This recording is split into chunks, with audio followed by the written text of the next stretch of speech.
নবী সাল্লাল্লাহু আলাইহি ওয়াসাল্লাম নবী হয়েছেন 40 বছর বয়সে। জন্মগ্রহণের আগে বাবাকে হারিয়েছেন, 6 বছর বয়সে মাকে হারিয়েছেন, 8 বছর বয়সে দাদাকেও হারিয়েছেন। বাবার নাম ছিল বাবা আব্দুল্লাহ, মায়ের নাম ছিল মা আমিনা, দাদার নাম ছিল দাদা আব্দুল মুত্তালিব। এরপরে তিনি মানুষ হয়েছেন চাচার পরিবারে, চাচার নাম ছিল আবু তালেব। 8 বছর বয়স থেকে নিয়ে বলা যায় 53 বছর পর্যন্ত চাচার গার্ডিয়ানশিপেই ছিলেন। সুবহানাল্লাহ। এই চাচা আবু তালেব নবী সাল্লাল্লাহু আলাইহি ওয়াসাল্লামের জন্য এবং দ্বীন ইসলামের জন্য, কারণ তার ভাতিজার দিন তো তারই দিন, এমন কোনো ত্যাগ নাই যা স্বীকার করেন নাই। চাচা আবু তালেব নবী সাল্লাল্লাহু আলাইহি ওয়াসাল্লামকে যে সাপোর্টটা দিয়েছেন, এই সাপোর্টটা আমরা সবাই মিলেও এখনো দিতে পারি নাই। বিশ্বাস করেন? যে সাপোর্টটা নবী সাল্লাল্লাহু আলাইহি ওয়াসাল্লামকে চাচা আবু তালেব দিয়েছেন, এই সাপোর্ট আমরা সবাই মিলেও তাকে দিতে পারি নাই। চাচা আবু তালেব শেষ পর্যন্ত কালিমা পড়েন নাই। সাহাবীরা জিজ্ঞাসা করেছিলেন যে, ইয়া রাসূলুল্লাহ সাল্লাল্লাহু আলাইহি ওয়াসাল্লাম, আপনাকে এত সাপোর্ট দেওয়ার পরে চাচা আবু তালেবের কি কোনোই উপকার হবে না, লাভ হবে না? নবীজি বলেছেন সাল্লাল্লাহু আলাইহি ওয়াসাল্লাম, আমি না থাকলে আমার চাচাকে জাহান্নামের একদম অতল তলে রাখা হতো। আমার কারণে আল্লাহ রাব্বুল আলামিন তাকে জাহান্নামের উঁচু জায়গায় রাখবেন, জাহান্নামের উঁচু জায়গায় রাখবেন, যেখানে আগুন তার পায়ের গোড়ালি স্পর্শ করবে, এতেই তার মগজ টকবক করে ফুটতে থাকবে। আপনারা কি আমার বাংলা ভাষা বুঝতে পারছেন? এমন কোনো সাপোর্ট নাই চাচা দেন নাই। মক্কার প্রায় 13 বছর যখন দাওয়াতি কাজ করছেন নবী সাল্লাল্লাহু আলাইহি ওয়াসাল্লাম, মানুষ গালি দিচ্ছে, কেউ থুতু নিক্ষেপ করছে, কেউ নামাজরত অবস্থায় মাথার উপরে উটের নাড়ি ভুঁড়ি চাপিয়ে দিচ্ছে, কেউ বলছে এই ব্যক্তি জাদুকর, এই ব্যক্তি গণক, এই ব্যক্তি মিথ্যাবাদী, নাউজুবিল্লাহ, এই ব্যক্তি ফারিকুল জামাত বিভক্তকারী, এই ব্যক্তি মাজনুন, পাগল। তাকে আগলে রেখেছেন তার চাচা। মানুষ অর্থনৈতিক বয়কট করছে, চাচা আগলে রেখেছেন। 3 বছর সমাজ থেকে বহিষ্কার করা হয়েছে, গাছের ছাল পাতা খেয়ে থেকেছেন বনু হাশিম, চাচা আগলে রেখেছেন।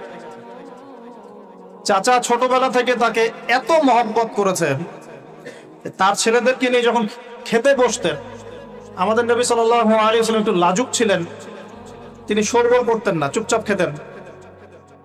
চাচা আলাদা করে একটা খাবার রেডি করে তাকে আলাদা করে ডেকে খাওয়াতো, কারণ সবার সামনে হয়তো সে বলতে পারছে না, লজ্জা পাচ্ছে, শাই ফিল করছে, বাবা নাই মানুষের সংসারে, হয় না?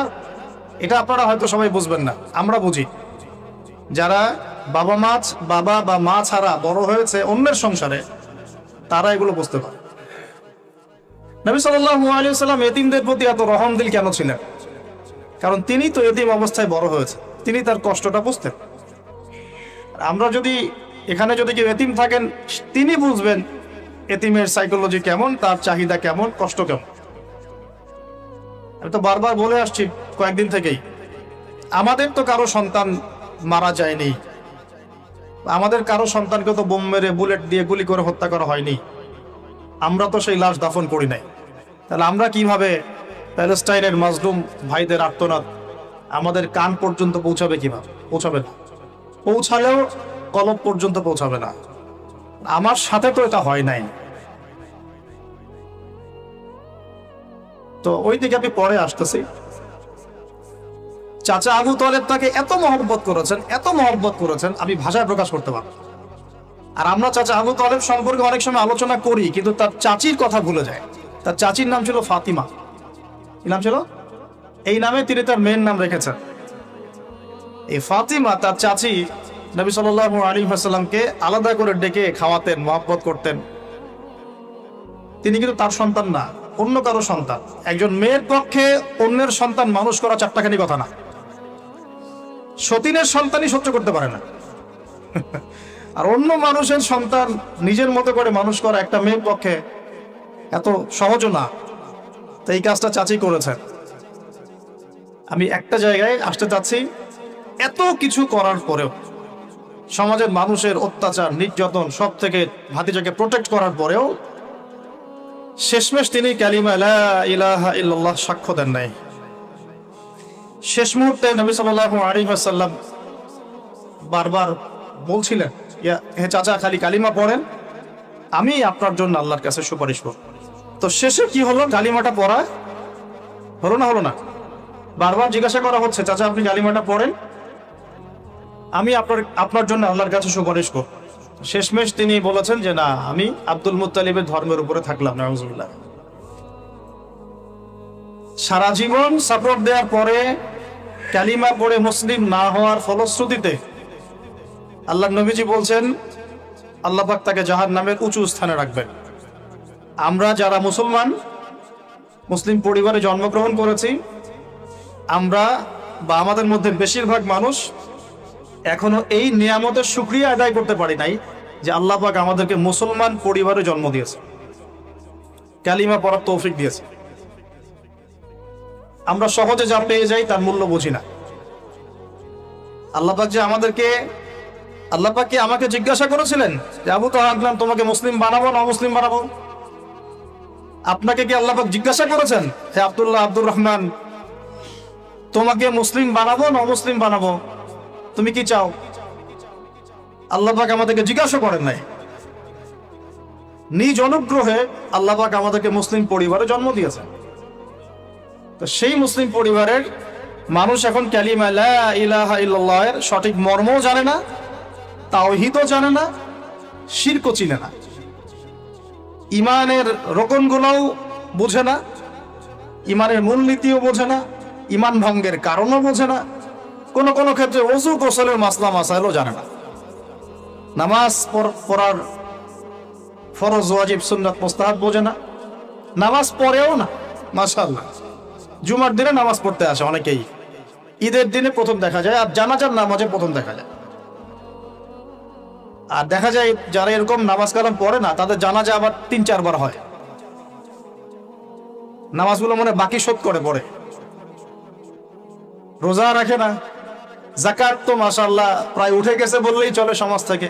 আমি একটা কথা বলতে চাচ্ছিলাম যে আল্লাহ পাক যে আমাদেরকে জিজ্ঞাসা না করেই মুসলিম পরিবারে জন্ম দিয়েছেন, এই নিয়ামতের শুকরিয়া আমরা আদায় করতে পারবো না যদি সারা জীবন সেজদায় পড়ে থাকি। এখন থেকে নিয়ে আমরা শুধু তাওহীদের অনুসারী হয়েছি, এই কৃতজ্ঞতাই আমরা আদায় করতে পারবো।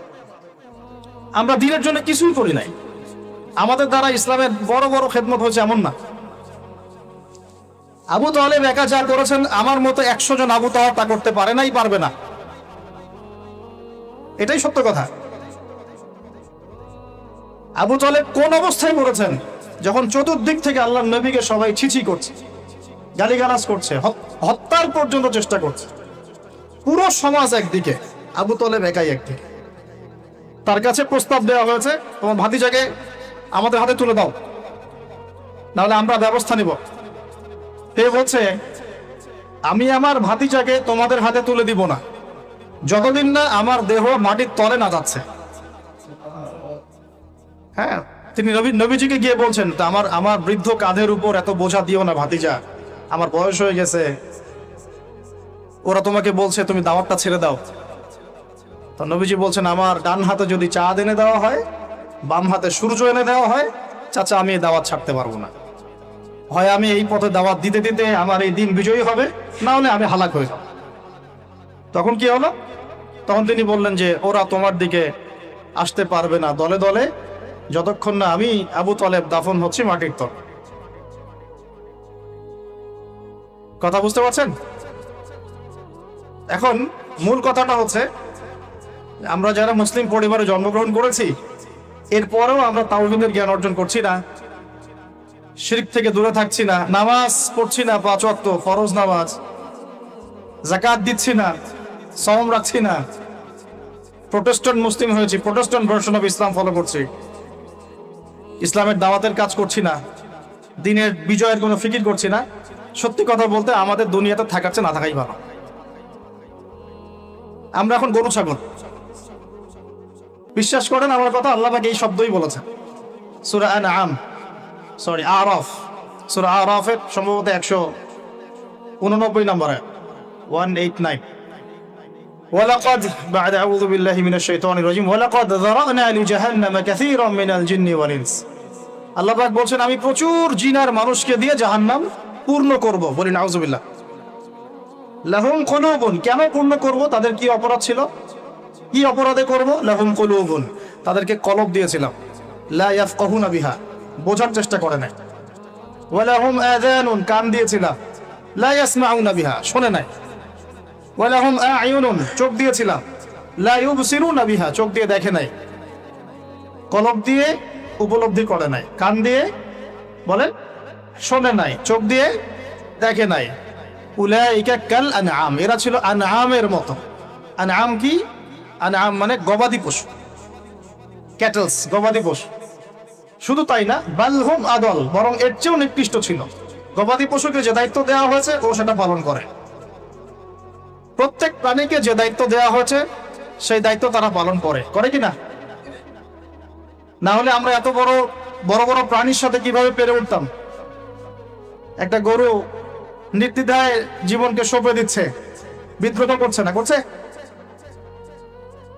তো আল্লাহ পাক এই কথা বলছেন উলাইকা কাল আনআম, তারা হচ্ছে গবাদি পশুর মতো। বাল হুম আদাল, বরং তার চেয়েও নিকৃষ্ট। কারা? উপলব্ধি করে না, দেখে না, শোনে না। এখন আমাকে উত্তর দেন দেখি, আমাদের মধ্যে এখানে কোন ব্যক্তি আছেন যে চোখে দেখেন না, কানে শোনেন না, উপলব্ধি করেন না? আমরা সবাই চোখে দেখি। এই চোখে দেখি কিনা? দেখতে পাচ্ছেন তো আপনি? কানে শুনতে পাচ্ছেন কিনা? তাহলে আল্লাহ পাক কোন চোখের কথা বলছেন আর কোন কানের কথা বলছেন যেগুলো অন্ধ? বলেন।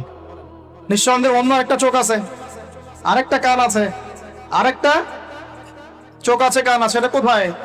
কলবে। তাহলে আবু জেহেল আল্লাহর নবীকে চিনতে পারছে না, আবু বকর রাদিয়াল্লাহু আনহু চিনতে পারছেন, তাহলে দুজনের তো বাইরের চোখ একই। কোন চোখ তাহলে অন্ধ আবু জেহেলের, যে কারণে আবু জেহেল আল্লাহর নবীকে চিনতে পারলো? বলেন। এখন বলেন, মুসলমান পরিবারে জন্ম নেওয়ার পরে আমরা যারা নামাজ পড়ি না, যাকাত দেই না, রোজা রাখি না, সামর্থ্য হয়েছে হজ করি না, জুমার দিনে আসি, ঈদের দিনে আসি, হ্যাঁ, সৎ কাজে আদেশ করি না, অসৎ কাজে নিষেধ করি না, কোরআন তেলাওয়াত করা শিখি না, রাসূলের সুন্নাহ মাফিক জীবন করি না, আর অর্থনীতি রাজনীতিতে গেলাম না, ওটা গেলামই না, বাস, ওটা তো অনেক বড় স্কেল। তাহলে আমাদের কি চোখ আসলেই আছে, কান আসলেই আছে, কলব কি আসলেই জিন্দা, না সত্যিকার অর্থে আমরা গবাদি পশু হয়ে গেছি? আত্মপর্যালোচনা করতে হয়। তো আত্মপর্যালোচনা, মোরাকাবা মানে হচ্ছে আত্মপর্যালোচনা, নিজেদেরকে নিয়ে ভাবতে হবে। তো এমন আপনি আমাকে উত্তর দেন, যেই মুসলমান নামাজ পড়ে না, রোজা রাখে না, দাওয়াতের কোনো মেহনত নাই, দিন প্রতিষ্ঠার সংগ্রাম নাই, কোরআনও তেলাওয়াত করতে জানে না, আল্লাহর পথে সদকা করে না, তাওহীদের জ্ঞান নাই, শিরকের জ্ঞান নাই, সুন্নতের জ্ঞান নাই, বেদাতের জ্ঞান নাই, ঈমান ভঙ্গের কারণ জানে না, ওযু করার মাসালাও জানে না, তো এই মুসলমান সারা বিশ্বে মার খাবে না তো কারা খাবে? আমাকে বলেন, উত্তর দেন। আমার জানা নাই, আমি এগুলো বুঝি না, বুঝতে আসছি। আমি অনেক কিছুই বুঝি না, যে আমার বুঝের সাথে অনেক কিছুই মিলে না। আমার বুঝ এইটা যে মার খাবো না তো খাবে কারা, এটা আমার বুঝ। এখনো যে আমরা বসে আছি এখানে খাই নাই, সেটাই তো আল্লাহ পাকের রহমত। অনেক আগেই তো আল্লাহর গজব আসা উচিত ছিল। নামাজ তো আগেই ছেড়ে দিছো তুমি, যাকাত দাও না, রোজা রাখো না, রাসূলের সুন্নাতের কোনো খবরই নাই, প্রতিদিন ক্লিন শেভ করতেছো তুমি, আল্লাহ রাসূলের সুন্নাতকে জবাই করতেছো, প্রতিদিন করতেছো। বদরগঞ্জবাসীর জানা উচিত যে বদরের যুদ্ধ হয়েছে 2য় হিজরিতে। কত হিজরি? 2য় হিজরিতে। আল্লাহ নবী সাল্লাল্লাহু আলাইহি ওয়াসাল্লাম এই চাচার সংসারে মানুষ হয়েছেন প্রায় 53 বছর পর্যন্ত। এই চাচাই তাকে বিয়ে দিয়েছেন 25 বছর বয়স। তার আগে চাচার ব্যবসা তিনি সামলেছেন। ওই ব্যবসার এক কাফেলা খাদিজা রাদিয়াল্লাহু আনহার অর্থ ছিল। এই ব্যবসা দিয়ে তাকে টেস্ট করলেন, দেখলেন আমানতদার, সুদর্শন, মাশাআল্লাহ উন্নত চরিত্রের মানুষ, উন্নত রুচিবোধের মানুষ, আল্লাহ আমিন, বিশ্বস্ত। বিয়ের প্রস্তাব পাঠালেন, চাচা বিয়ে দিয়ে দিলেন। তার সাথে খাদিজা রাদিয়াল্লাহু আনহার সাথে। তখন তার বয়স কত ছিল? 25, তার বয়স কত? 40। আর আমাকে এই সেকুলার সমাজকে আমরা বলতে চাই, আমি বলতে চাই অ্যাটলিস্ট, মনে করেন কথার কথা যে আমার স্ত্রীর বয়স 40, আমার বয়স 25, কারণ আমরা একে অপরকে মহব্বত করি, ভালোবাসি, আমরা সংসার জীবনে হ্যাপি, সুখী, এবং আমাদের সন্তান সন্ততিও হচ্ছে। এমন না যে আমরা মেডিকেল সায়েন্সের ভাষায় এই দিকে আমরা অক্ষম। মহব্বত আছে, দুজন দুজনকে পেয়ে সুখী, একে অপরকে ভালোবাসি, সন্তান হচ্ছে। আপনার কোনো সমস্যা? আমি আমার এই ম্যারিড লাইফে আমরা হ্যাপি, আপনার কোনো সমস্যা? আমার স্ত্রীর বয়স 40, আমার বয়স 25। মনে করেন আমার বয়স এখন কত চলছে, 32-33 হবে আর কি, সূর্যের হিসেবে, কিন্তু বয়স কিন্তু ফিক্স হয় চন্দ্র হিসাবে, আমরা সূর্য হিসাব করি। এখন ধরেন আমি একটা বিয়ে করলাম, ধরেন ধরেন ধরেন তো স্ত্রীর বয়স মনে করেন 16 বছর। কত? মনে করেন 16 বছর। 16 বছর একটা মেয়ের কি হায়েস হয়? হায়েস হয়? হায়েস বোঝেন? আচ্ছা, সে কি সন্তান জন্মদানে সক্ষম? সক্ষম। সে কি ম্যাচিউর, ফিজিক্যালি স্ট্রং? এখন ওর বয়স 16, আমার বয়স 32, ডাবল। 16 তো কোনো 32 না? তাই তো, অঙ্ক ভুলে গেছে ভাই। আচ্ছা, এখন ও আমার সাথে হ্যাপি, আমি তার সাথে হ্যাপি, সন্তান জন্ম হচ্ছে, দুজন সুখে আছি, মহব্বতের সাথে আছি, সুস্থ আছি, কোনো সমস্যা আপনার? তো এই হলো অবস্থা, সার্কাস। এখন এই 16 বছরের মেয়ে, আপনার মেয়ে, আপনি বিয়ে দিতে পারবেন না। বলবেন যে আপনি রাষ্ট্র আইনের বিরুদ্ধে কথা বলছেন। না, আমি বিরুদ্ধে কথা বলছি, আমি বোঝাচ্ছি যে এটা কতটা অসার একটা আইন। 16 বছরের একটা মেয়ে যদি জেনা করে, আপনি উৎসাহিত করছেন। 16-17 বছরের মেয়েরা জেনা করে না? স্কুলে, কলেজে, বিশ্ববিদ্যালয়ে, এইখানে ওইখানে, এর বিরুদ্ধে আপনার ব্যবস্থা কি, অ্যাকশন কি? কিন্তু 17 বছর একটা মেয়ে যদি বিয়ে করে, আপনি তো কাজীকে ধরে জেলে দিয়ে দিবেন একেবারে। এখন বলেন এটা কি আমি মানতে বাধ্য? এখন জোর করে চাপাই দিলেন, ল করে দিলেন, মানতে বাধ্য হয়ে গেলাম। তা আসলে কি কোরআন সুন্নাহ সমর্থিত হলো? এখন জবাব দিবেন আল্লাহর কাছে আপনি। জনগণ কিছুই বলতে পারবে না। আমরা শুধু জ্ঞানতাত্ত্বিক একটা ডিবেট করলাম এবং আপনাকে দেখালাম যেটা একটা অসার। তারপরেও যেটা হয়েছে হোক, অ্যাটলিস্ট বিয়েটা সহজ করলে ভালো হতো। বিয়েটা কঠিন হয়ে গেছে, এই জন্য এটা জেনার রাস্তা বেছে নেয়। তো আমরা জেনাকে উস্কে দিচ্ছি। আরে ভাই, 16-17 বছর তো দূরের কথা, এখন 13-14 বছরের মেয়েরাই দেখবেন ঠিক নাই। আপনি মনে করেন এখনকার স্কুল কলেজের মেয়েগুলো খুব দুধে ধোয়া তুলসী পাতা? যখন 15 বছর আগে যে যুগটা ছিল, 20 বছর আগে, আর এখন তো আর অনেক আপডেটেড। এখন ওরা ওইসবে বিশ্বাসী না, গল্প করে যে কার কয়টা। তার বয়স তখন 40, আমাদের নবীজির বয়স 25, ম্যারিড জীবনে হ্যাপি, 6টা সন্তান হয়েছে। কয়টা? আর নবী সাল্লাল্লাহু আলাইহি ওয়াসাল্লাম খাদিজা রাদিয়াল্লাহু আনহার কাছ থেকে যে মমতা, যে ভালোবাসা, যে সাপোর্ট পেয়েছেন, এটা বিরল। এই যুগে এমন মেয়ে পাওয়া হয়তোবা সম্ভব, কারণ এই যুগে তো আমরাও সাহাবীদের মতো না। আমরা যদি সাহাবীদের মতো না হতে পারি, আমরা মহিলা সাহাবীদের মতো স্ত্রী আশা করি কিভাবে? নবী সাল্লাল্লাহু আলাইহি ওয়াসাল্লামের কাছে সমাজের জাহিলিয়াত ভালো লাগে না। তো বোঝার চেষ্টা করি, কি জাহিলিয়াত ভালো লাগে না? তিনি দেখেন যে মক্কার মানুষ মূর্তি পূজা করে, তিনি দেখেন মক্কার মানুষ সুদ খায়, মক্কার মানুষ জেনা করছে, মাদক খাচ্ছে, হানাহানি, মারামারি, কাটাকাটিতে আছে। তার এগুলো ভালো লাগে না। তিনি এখান থেকে সরে যান, দূরে দূরে থাকেন, দূরে দূরে থাকেন। হেরা পাহাড় আছে, হেরা গুহা, ওই পর্বতের গুহায় তিনি একা একা নির্জনতা অবলম্বন করেন। কারণ যখন আপনি একটা ভালো রাস্তায় থাকবেন, সমাজের অন্যান্য খারাপ বিষয়গুলো আপনার পছন্দ হবে না, নিচে থেকে ভালো লাগবে না। এই যে আপনি আমি যতটুকু ইমানদার, পাশে কনসার্টের গান কানে আসলে আপনার খারাপ লাগে না? লাগে তো, আপনি বুঝতে পারেন না? চোখের মধ্যে খারাপ কিছু পড়ে গেলে আপনার খারাপ লাগে, মনে হয় যে এখান থেকে চলে যেতে পারলেই বাঁচি। আপনি বাসে যাচ্ছেন, দেখলেন যে ড্রাইভার গান ছেড়ে দিল। আমরাই নাকি ভাষার জন্য রক্ত দিয়েছি, কিন্তু আমাদের সব কেন জানি হিন্দি সংস্কৃতি। হ্যাঁ, তো কত বড় ভণ্ডামি আমাদের মধ্যে আছে দেখেন। ভাষার জন্য আমরা লড়াই করেছি, জীবন দিয়েছি, গর্বের, এটা অবশ্যই আমাদের জন্য গর্বের। কিন্তু আমাদের ঘরে ঘরে এখন হিন্দি কেন? ঘরে ঘরে হিন্দি কেন? তাহলে আমরা কি এটা কি দিবস পালন করার বিষয়, না আদর্শ লালন করার বিষয়? কোর্ট কাচারি অফিস আদালত সবকিছুর ভাষা হচ্ছে ইংরেজি, ওখানে বাংলা চলে না। কেন? আমরা কি ইংরেজির জন্য যুদ্ধ করেছি? এই উপমহাদেশ 200 বছর শাসন করেছে ব্রিটিশরা, ওরা চলে গেছে, 200 বছর পিটিয়েছিল খুব আমাদেরকে, তারপর আমাদের বাপদাদারা যুদ্ধ করে ওদেরকে এখান থেকে তাড়িয়ে দিয়েছে। কিন্তু ওরা চলে গেলেও ওদের কোনো সুন্নত নিয়ে যায় নাই, ওদের সব সুন্নত দিয়ে গেছে। কোর্ট কাচারির সুন্নত দিয়ে গেছে, অর্থনৈতিক ব্যাংকিং সুন্নত দিয়ে গেছে, রাজনৈতিক সুন্নত দিয়ে গেছে, এমনকি পোশাক আশাকের সুন্নতও দিয়ে গেছে, এমনকি বাথরুমের টয়লেট ওইটাও দিয়ে গেছে। সবখানে এখন হাই কমন ব্রিটিশ ইংলিশ। ওরা কি আসলেই চলে গেছে? আর আমরা কি আসলেই স্বাধীন? কে বলবে এগুলো আর কে ভাববে? আর মানুষ এগুলো কবেই পজিটিভলি নেওয়ার চেষ্টা করবে আল্লাহ ভালো জানেন। বাট আমরা বলে যাচ্ছি ইনশাআল্লাহ একদিন না একদিন ইসলাম হবে ইনশাআল্লাহ। আল্লাহ পাক যেন সহজ করেন এবং কবুল করেন। এখন কথা হচ্ছে যে তিনি দেখেন আরবের লোকজন সুদ খায়, মদ খায়, জেনা করে ইত্যাদিতে, তিনি একা একা থাকা শুরু করলেন। একা থাকতে থাকতে ওই সময় তিনি যেভাবে ইবাদত করতে পারতেন সেভাবে ইবাদত করেছেন। আগেও ইবাদতের কিছু সিস্টেম ছিল, কারণ আরবের মানুষরা দাবি করতো তারা হচ্ছে মিল্লাতে ইব্রাহিমের উপর আছে, বিকৃত, কিন্তু ওরা মনে করতো আমরা ইব্রাহিমের ধর্মের উপরেই আছে।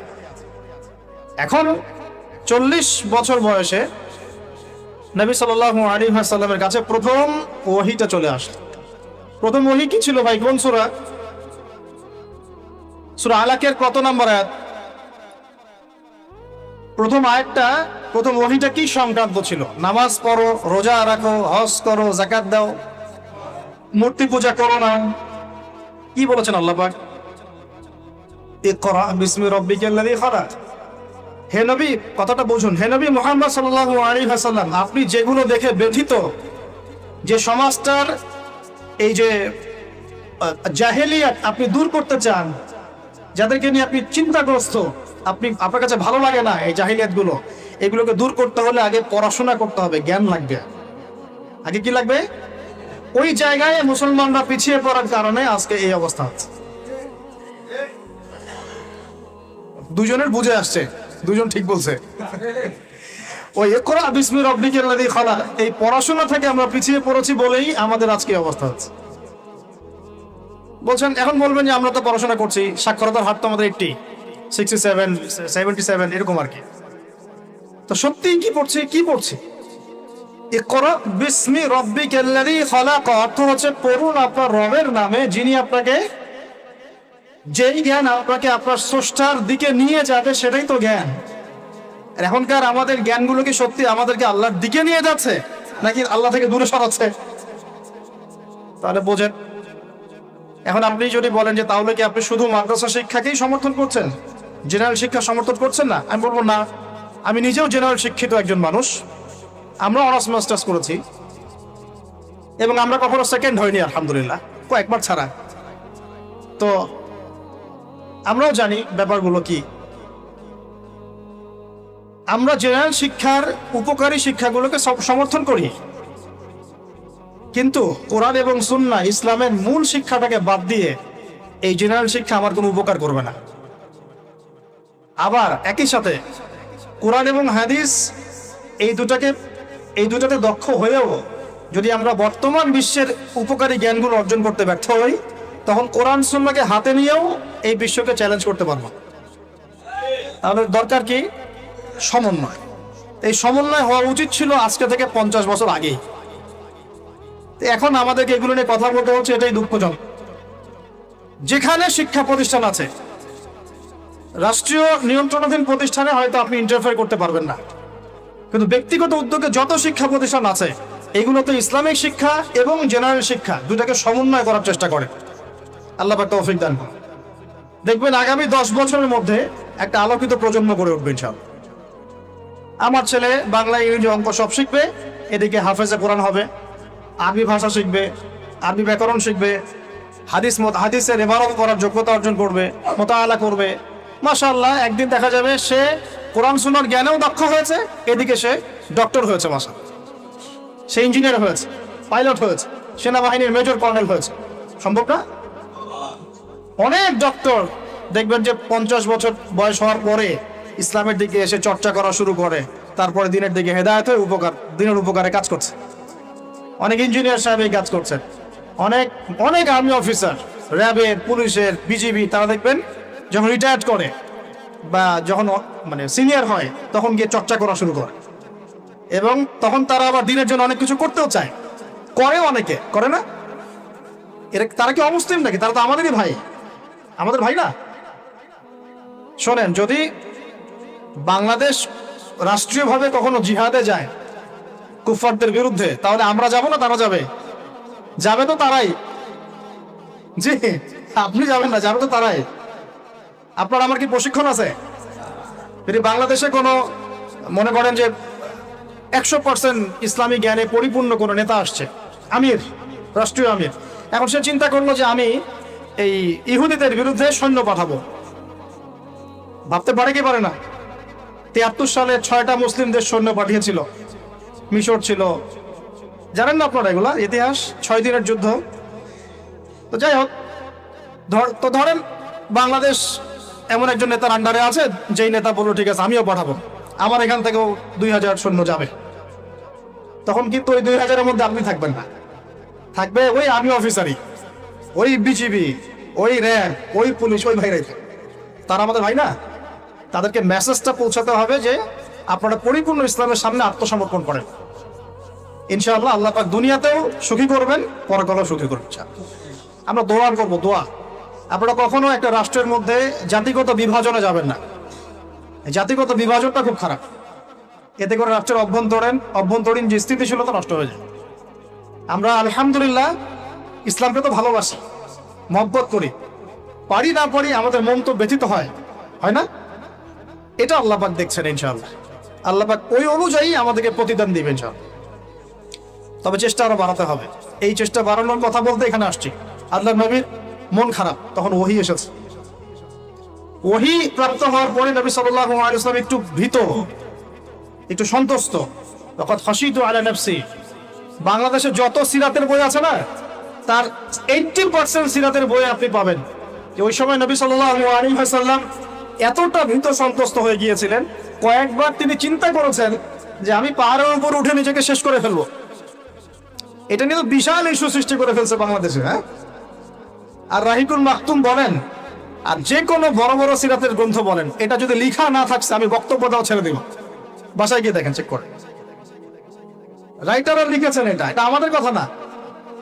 কয়েকবার তিনি পাহাড়ের উপর উঠে চিন্তা করেছেন যে আমি যা দেখলাম, ফেরেশতা এসেছে আমাকে জড়িয়ে ধরেছে, আমাকে বলছে পড়ুন, আসলে ব্যাপারটা কি, আমি কি মানে সঠিক আছি না ভুল হচ্ছে?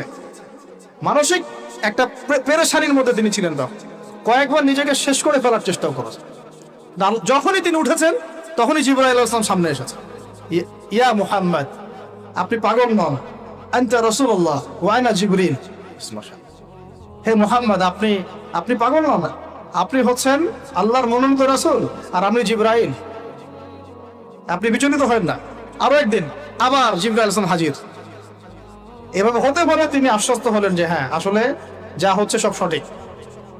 এটা কি একটা বড় পাওনা না?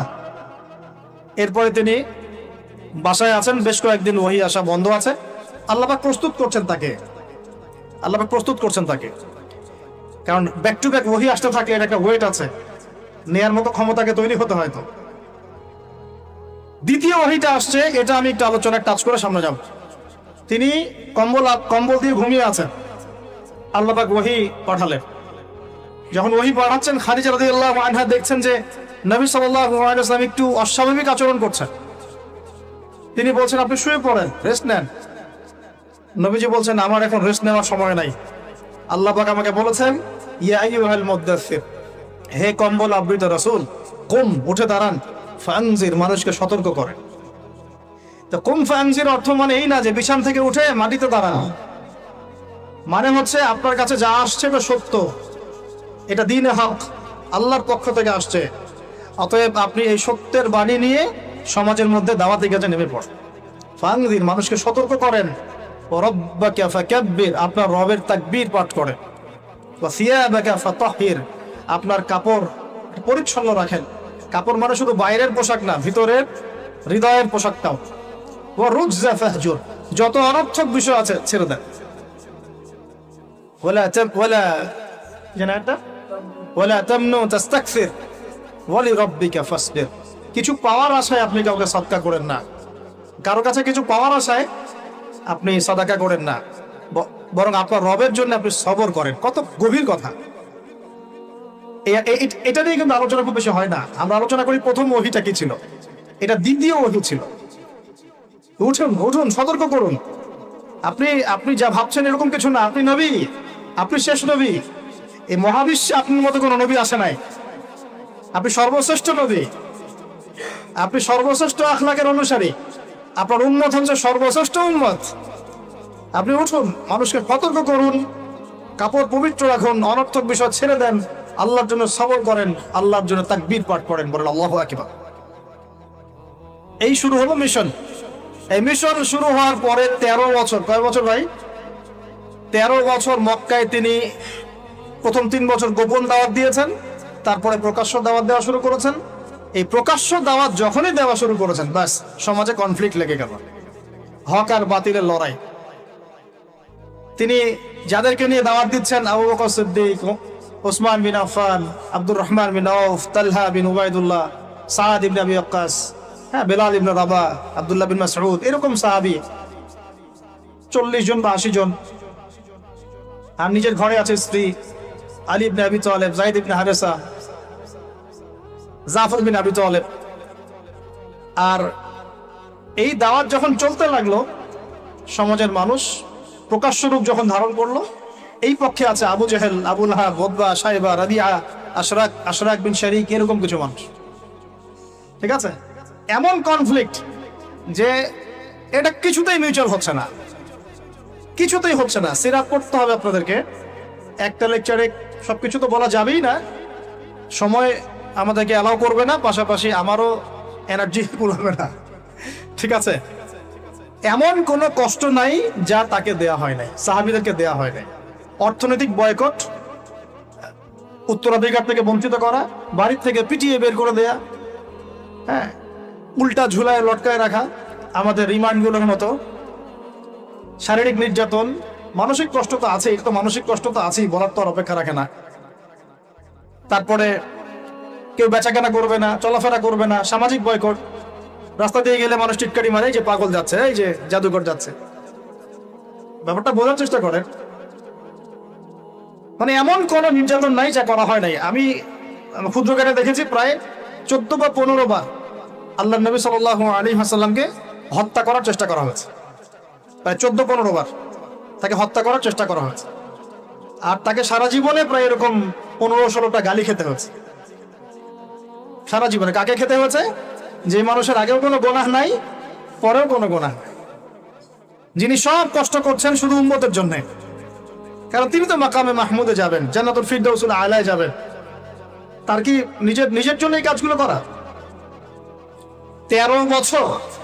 13টা বছর যখন মক্কা এভাবে নির্যাতিত হতে হলো, এই যে বলা হচ্ছে সাহাবীদেরকে গলায় দড়ি দিয়ে রাস্তায় হেঁচড়ে নিয়ে আসা হয়েছে, উত্তপ্ত বালুর মধ্যে শুইয়ে উপরে পাথর চাপা দেওয়া হয়েছে, আগুনের কয়লা জ্বালিয়ে দেওয়া হয়েছে, উপরে শুইয়ে দেওয়া হয়েছে, গায়ের চামড়া এবং গোশত, চর্বি এগুলো গলে গলে কয়লা নিভে গেছে। আমরা কি একটু ইমাজিন করতে পারি কি?